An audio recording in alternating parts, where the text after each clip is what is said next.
Good people, it's Celia Mokone again. I'm still busy covering the books, yet I haven't finished. As you have seen in the previous video, I've been covering my son's books, The Joys of Motherhood. This is what comes with it. It's the beginning of the year again. I don't care, it's fine. Whatever it is that you do there. Oh, I'm talking to my daughter, sorry. If you're coming across this video for the first time, welcome to this YouTube channel. And please don't leave. Just watch up until the end. I promise that it's not gonna be a waste of your time. And if you're coming back again, thank you so much for trusting me and spending time and your data on me. Keep coming, keep sharing, keep liking, keep commenting, because I really do like those comments. They build me up, so I really do enjoy reading your comments, guys. All right, in the previous video we spoke about how every 3 minutes there is a woman or a child raped. That's how rife rape is in our country. So today I'm going to talk to us, as much as this is a universal problem, but I'm just gonna focus on the South African concept in terms of this rape. We do know that our country is classified as the highest above with the stats of rape against women and children. Not that rape does not happen to men as well and to young boys as well. It does happen, but the most number of people that are more victims than anyone else is women and children. And hence in the previous video I have asked and begged the men to call each other out. This is another way in which we can win this fight. We cannot win this fight until the men are calling each other out. Even us as women, as we do know that there are women who are predators, we also need to call each other out if we do know that this woman is a predator, or we can tell from her conversations that these conversations are not good. These are conversations that can only be coming from a predator. We really do need to call each other out. Fine. Now, particularly us as women and our children, there are things that we really do need to know. We must always know what to do should this thing befall us. Because there are those lucky people who have never been raped, and we so wish it can stay that way. But unfortunately in this country, nothing is guaranteed. So you should always be on the know as to what to do should it befall you, or should it befall someone close to you, or should it befall your child. Fine. Remember, these are few steps that you really do need to take should you find yourself in the situation. And now, number one, it will depend on trust your instincts, how bad the situation is, how violent the person that's violating you is. If you feel like they are not so violent towards you, listen to the instructions. But if we can actually always listen to instructions to save your life. Saving your life at that time is the most important thing that you need to be focusing on. And listen to their instructions, because the more you cooperate, the more you stand a chance of survival alive. So as much as you'll be listening to their instructions, check if there's anything outstanding about them. If it can ever happen that you may get their facial structure, please do so, but do so with caution, because sometimes the perpetrator will kill you only based on you have seen them, and they may be afraid that you may recognize them. Therefore, they may kill you only for self-preservation. Because remember, these are people that do not want to serve time for their crimes. So you have to be very, very sly if you ever gonna have to check up against them.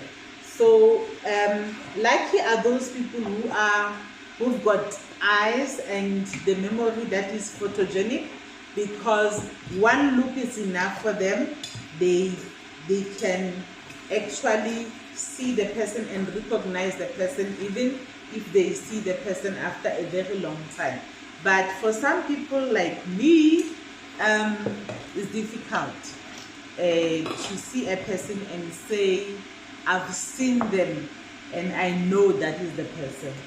So if it ever happens that you cannot look them in the eye, because remember, self-preservation for yourself is also important. You want to get out of this ordeal alive. Therefore, check other things, like what are they wearing, or the other, like things like any body marks that you can see within your reach of your eyes, and odor, it's also important, and so many things that you can, there can be that outstanding thing while the person is doing an act. If you can, please ensure that you put it on your memory. But if you can't, do not worry. Now, pray for your safety. It also helps. Some people will tell you that they had this out-of-body experience during that time. They had to dissociate from what is happening to them just so that they cannot feel the pain. If you can do that, it can lessen your pain as much as, I don't know, but if you can do that as well. You can also think about another place that is much happier while the person is doing this to you. But ensure that whatever you can grab and save in the memory, you do. That is point number one. Point number two, if the person is done with you and maybe they leave you there and they instruct you, do not look back, don't ever turn your head, don't ever do what, just do as they say. Thereafter, if you can find help at a close by place, please do so. But also be cautious that you don't look for help at a place that can also further put you at risk. One other thing, if this has happened to you, or if it has happened to your child or anyone that you know, remember, you should not take a bath, no matter how much you may feel filthy, because after rape, you feel the filth. You feel the smell of that person could have, or the odor of that person could have been on you, and you could feel it for a long, long time. And you feel like you're so filthy, you want to take a bath. Remember, you shouldn't take a bath until you have been examined. Now, here is the steps that you can take immediately. Remember to always have those numbers of your family members in your head, because sometimes they may take your phone first, or they may take any valuables of yours first, and you may be left without any any form of communication with you, so that by the time you find help, at least you can be able to get 1 or 2 or 3 people close by that are related to you that can come and help you. And also remember to keep in mind the numbers of the police station that's nearest to you. It's wise to keep it in your head as if they are your relatives. Have the numbers of the nearest police station in your head. Memorize them. Not that the rape will always happen in your vicinity, but just in case it happens in the vicinity. And if you don't, that is not a problem as well. You can also call 10111. 10111 is always there. But I do know in a panicky mode, you even forget the 10111. You may call it 10111, but when you're supposed to put it on the phone, forget that it's 10111. Fine. Then there are 2 things. You can either go to the nearest police station, or you can also go to the nearest Thuthuzela Care Center. Thuthuzela Care Center is also called the TTC, Thuthuzela Care Center. So many places in South Africa, here we're talking South African context. I don't know how things are done in other countries, but I do know that in our country, South Africa, we've got places that are called Thuthuzela Care Centers. Thuthuzela Care Centers are not in every town. They are more like in districts. So in a district, there will be 1 Thuthuzela Care Center that is allocated. So you need to know your nearest Thuthuzela Care Center, even without rape happening. Just right now, if you ever happen to come across this YouTube video, go and research about your nearest TTC, Thuthuzela Care Center, so that it may happen that you live nearby it. It's nearer to you than even the police station. In that case, go to the Thuthuzela Care Center. First, when you get there, they will attend you while even calling the police, the relevant police. And the police that handle such cases are called the FCS, Family Crimes and Sexual Crimes Unit. So, should it ever happen that the Thuthuzela Care Center is nearby you than the police station, you can rush to the TTC, and the TTC will call the police and they will calm you down. They are more victim friendly than even the police station. So many police stations have got victim support officers, but their victim support officers usually the staff there works during the day. So it's not, and again, it's not all police stations that have got victim support departments. So if the police station that's near you does have the victim support, that is a place where you also go and do protection orders. Those sections of the police officers that help you with the protection orders mostly are also victim support. They help you as a victim, they help you to calm you down. They've got people that are specialized, or police officers that are specialized with calming you down because you are in a trauma. They're actually more trauma centers. And also districts have got trauma centers, as much as is some areas don't have trauma centers. But in that case, the TTC also offer support for trauma. They also support give you support for counseling, therapy, even though it's not in depth, but they really do help a lot. They've got social workers there who are very calm, who are understanding, who are Thuthuzela Care Centers, to say it in few words, they are very victim friendly. They are much victim friendly because they deal with this every day, every minute of the day. They are always expecting that there will be a woman stepping onto their doors, coming traumatized, having been raped, and even with the children do the same. If it ever happens that it is your child that has been raped, take them to the Thuthuzela Care Center if it is close by than the police station. Then they will call the police will do the right thing while already you have you are attended to by the Thuthuzela Care Center.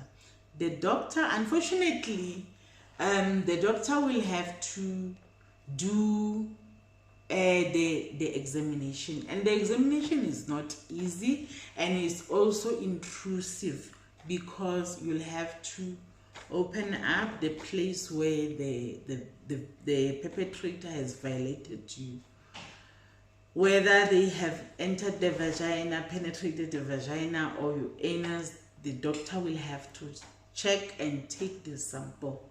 They take the sample, they take the swab, and the Thuthuzela Care Center as well will also check if there is pregnancy test. They will give you a pregnancy test, and they will also give you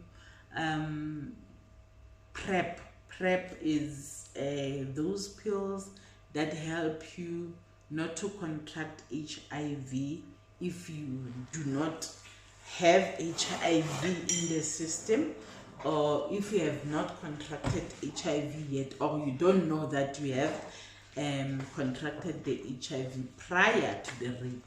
So if you know yourself to be negative, they will also run a HIV test and also give you PrEP. And that PrEP you'll have to take for about 28 to 30 days, and it will help, it increases the chances of you not being HIV positive if the person that raped you is HIV positive. And also they will also give you something to help you with the prevention of pregnancy, so that you don't fall pregnant from the rape. So it is very important to go to the Thuthuzela Care Center immediately after being raped, even if you don't want to open a case at that particular moment, because trauma has got different effects on us. There are people who would want, sorry, I just need some plastic. There are people who would feel offended and violated to a point where they do not want to open a case at that particular moment, maybe because they are scared or anything. But even if that is the case, it is super important to go to the Thuthuzela Care Center until you are emotionally ready, because what you feel right after the rape or that ordeal does not mean you'll still feel the same after a period of time. So it will help for you to go to the Thuthuzela Care Center as much as you feel like you've been already violated. You don't want to be violated by being checked by the doctor again. It is super important because of the prevention of HIV and the prevention of pregnancy, and the most important thing, to take the physical evidence. That physical evidence may come in handy by the time you feel like you want to open a case. If at that particular time you don't want to open a case, it's fine. But please still go to the Thuthuzela Care Center, because they will collect the evidence and keep it safe for in case you change your mind after some time.